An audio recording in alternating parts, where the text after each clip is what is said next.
This is Michael.goode from ReaperTrades.com with another trade recap for today, August 24th, 2009.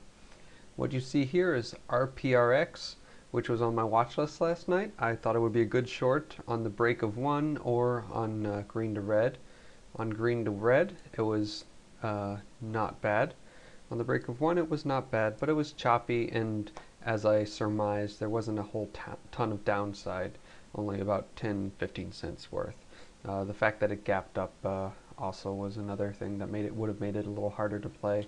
I didn't anticipate playing this, and I didn't play this just because it wasn't quite as good a risk reward as I look for.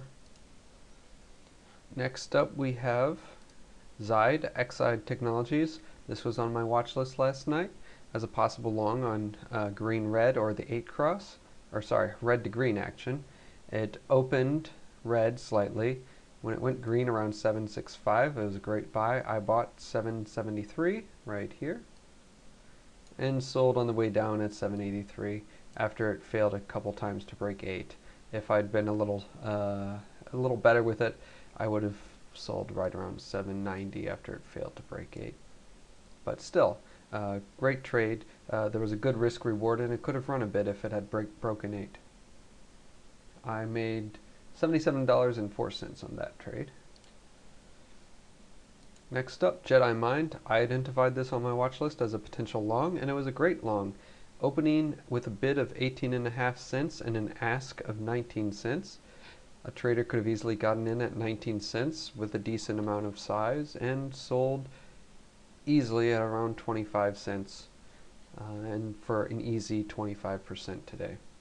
Of course, if you actually believe their crap, you'd still be holding and you'd be down on the day, which is a good reason not to ever believe the hype that crappy pump and dump type companies put out.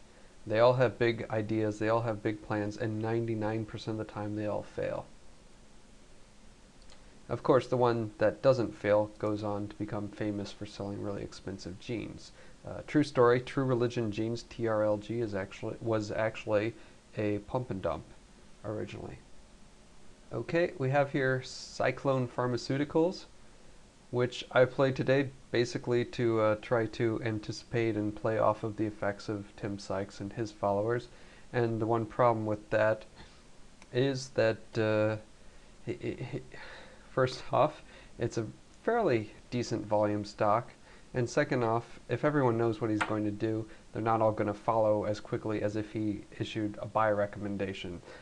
So I bought this scalped off of his subscribers for an easy 15 cents on 10,000 shares Friday, and for $980. And here I wanted to sell when he had his sell alert.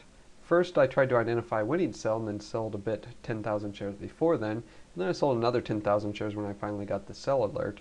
But because of the delays of the different alerts, his email alert versus his text alert, there wasn't much of an effect. If they'd come all together, I might have gotten a few cents here. As it was, I lost $127. Still, not a big deal. Another thing for people to keep in mind, let me bring up the 2-day chart here.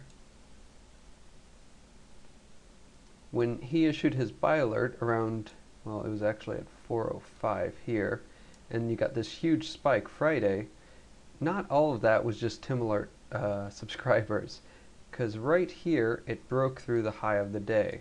So when something like that happens, basically it's an engineered breakout. You'll get a lot more follow-on volume that isn't directly due to the person engineering the breakout. So anyway, for the day, negative $50. I'll take it, not a big deal. Next time I shouldn't do 20,000 shares on when I'm playing off of a Tim alert. But anyway, I can't complain. We'll see how I do the rest of the week. Probably won't be trading much. I'm getting a bit sick, I think. Flu-like symptoms. Hopefully it's not H1N1. Thank you very much, as always, for your time, and great trading.